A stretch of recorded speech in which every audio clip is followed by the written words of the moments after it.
말 많은 오변입니다. 저번 영상에서 오변은 왜 선택해주지 않는가에 대해서 말씀을 드리겠다라고 약속을 드렸었고요. 제가 바라보는 의료사건의 특징이 몇 가지 있고 그게 왜 오변이 선택을 하지 않는지에 관해서 연결이 되기 때문에 오늘은 그 얘기를 좀 해보겠습니다. 의료사건의 특징 첫 번째는요. 그 관계 시작이 신뢰관계에서 시작했다는 겁니다. 이제 그게 지인의 소개였든 뭐 광고였든 뭐 어쨌든 그 병원, 그 의료진을 선택했던 거죠. 예외가 있을 수도 있는데요. 일반적인 경우는 그렇습니다. 그만큼 의료사건이 발생했을 때 하시는 생각들이 다 다르고 사건을 바라보는 마음도 다 다르시고요. 해결의 목적도 다 다르십니다. 누구는 정말 사실관계만 알고 싶어 하시고 누구는 사과를 받고 싶어 하시고 누구는 돈까지 받고 싶어 하시고 누구는 정말 상대방이 좀 고통받기를 원하시고 진짜 솔직히 말씀드리면 그런 얘기도 하시는 분들도 있어요. 그 마음이 그리고 수시로 변합니다. 의료인들께서 좀 오해하시는 게 있는데 그 오해가 또 타당한 것이기도 한 게 하나 있어요. 뭐냐면 환자들이 돈 받으려고 문제를 제기한다는 건데요. 결국 사실관계 파악, 사과, 그 다음 단계로 돈을 말씀하시는 분들이 상당히 많은 건 사실이에요. 우리가 알고 봤더니 손해를 당한 거다. 그대로 넘어갈 수 없지라는 게 말 그대로 인지상정이기 때문에 이 부분이 또 나쁜 것도 아니에요. 법에서도 발생한 손해에 관해서 배상 책임이 인정되게끔 정하고 있기 때문인데요. 근데 이제 아주 가끔 정말 안 그런 분들이 계세요. 그러니까 모든 사람이 돈을 받기 위해서 없는 문제를 일부러 제기한다. 이런 오해는 이제 모든 사람에 대해서 하시는 건 조금 아닐 수도 있다라는 얘기를 의료인분들께 드리고 싶고요. 반대로 의료진 역시 마찬가지입니다. 전문가들이셔서 자기 손을 거친 환자한테 발생한 문제를 직접 해결하거나 뭐 진심으로 사과하거나 하고 싶으신 경우도 있어요. 아니면 그냥 최대한 잊어버리고 거기서 뭐 벗어나고 싶다 하시는 경우도 있고요. 그 과정이 못 갔더라도 최대한 정식으로 아주 해결을 하겠다, 깨끗하게 끝을 보겠다 하시는 분들도 계시고요. 의료인들의 목적이 다 다르고 그 목적이 또 수시로 많이 변합니다. 두 번째는 모든 선택에는 책임이 따른다는 거. 각자 선택한 것에 책임이 따른다는 건 매우 분명한 사실이고 저희 7살짜리 딸아이도 아주 잘 알고 있습니다. 제가 그걸 또 포인트를 줘서 교육을 시켰어요. 근데 법적인 권리를 떠나서 자신의 권리를 찾는 게 얼마나 수고롭고 힘든지 아시는 분들이 의외로 많지 않더라고요. 돈 문제만 해도 돈 빌려주고 받기 쉬운가요? 이게 어렵잖아요. 그걸로 이제 소송까지 하는 게 사실이어가지고 현실이죠.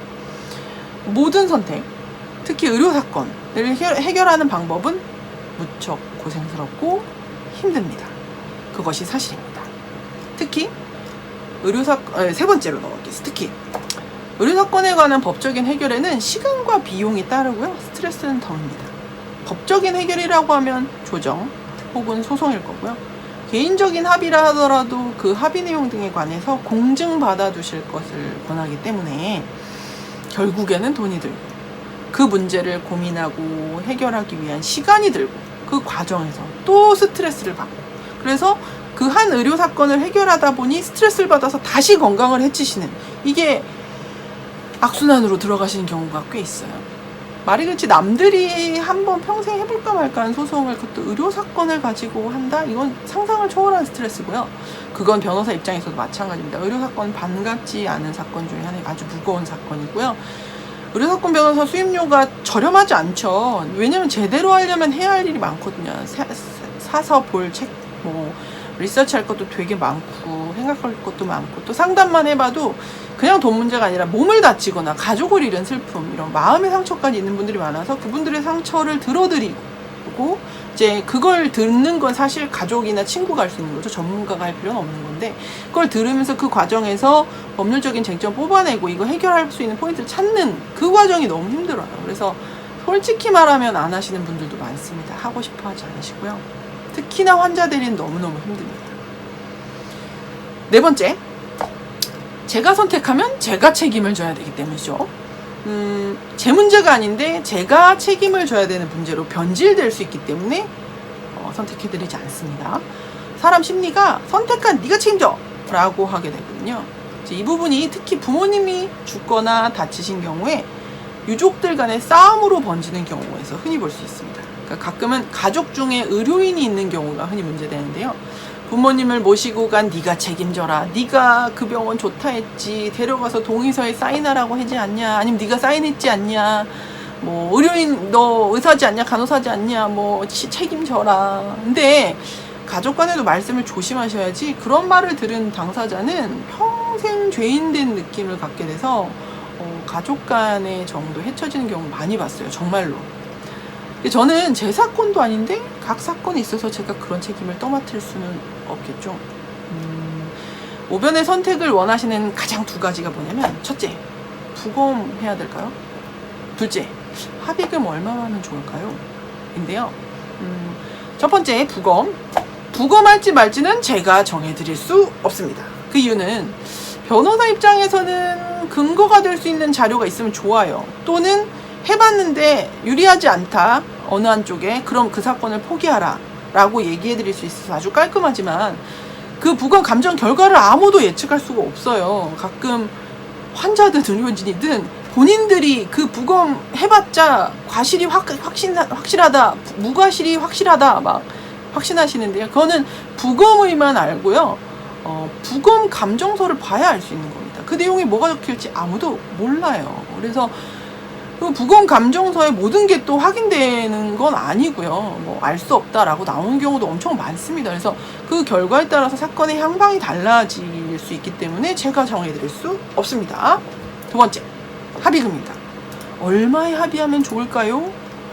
합의금 액수도 궁금해하시거나 이상적으로 바라는 액수, 100억을 준대도 우리 엄마가 살아온다면 뭐 그런 이상적인 액수는 의미가 없어요. 이제 아무도 그렇게 얘기한다고 100억을 주지 않습니다. 그리고 저한테 물으셔도 답이 저한테 없어요. 의사 선생님 얼마 주면 저 그만할까요? 저도 모르죠. 왜냐면 합의금이 여러 가지 의미일 수가 있습니다. 돈에는 꼬리표가 없대지만 주는 쪽하고 받는 쪽에서 그 돈을 바라보는 성격이 달라요. 미묘하게 금액 정도에 따라서도 좀 의미가 달라지는 경우도 가끔 있어요. 그래서 결국 중요한 거는 비용으로 모아지고요. 그건 단순한 돈이 아니라 그 사건을 종결하는 상징적인 의미. 그러니까 당사자들이 이 분쟁을 해결하고 각자 일상으로 돌아갈 수 있는 상징적인 금액이 될 수 있기 때문에 어떠한 기준으로도 제가 말씀드릴 수가 없습니다. 저는 이제 법적으로는 이런 요 정도 받은 판결들이 있습니다. 내지는 뭐 손해를 뭐 이렇게 합계를 해봤더니 이 정도입니다 라는 건데, 재판에 가서도 뭐 책임 제한 비율, 위자료 비율 몰라요. 판사님 마음속에 있습니다. 자, 다섯 번째, 이건 변호사님들한테 드리는 말씀인데요. 우리 사건 왜 이렇게 힘들어? 이거 그렇게 힘든데 어떻게 오변할 수 있어요? 너무 힘들더라, 이런 거. 어쩌겠어요. 저는 뭐 해본 도둑질이 의료 분야 업무여서 저는 이제 다른 민형사 다른 분야 서류보다도 의료 사건 관련 서류가 훨씬 쉽고 이렇게 친숙하게 다가오기 때문에 이제 괜찮지만 사람 문제는 늘 저도 어려워요. 제가 변호사님들한테 드리고 싶은 말씀은 당사자들한테서 감사 인사 받는 걸 포기하세요.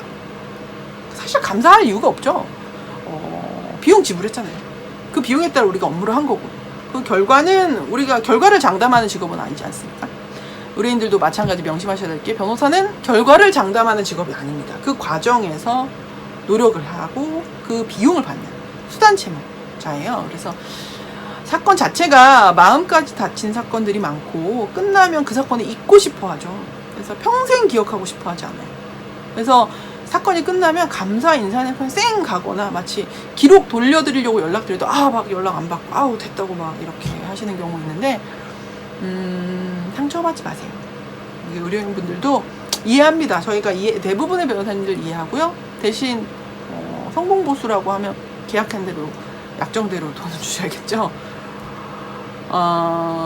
이게 사건을 잘 해결하고 특히나 송사를 해결하고 서로가 아름답게 헤어지는 거, 제일 어려운 게 아름다운 이별인 것 같은데 아름다운 이별은 없죠. 의료사건 굉장히 힘들고, 왜 오변을 선택해주지 않느냐, 그렇게 잘 안다면서 잘 한다면서 많이 했다면서 골라드릴 수 없습니다. 그 이유에 대해서 말씀드렸고요.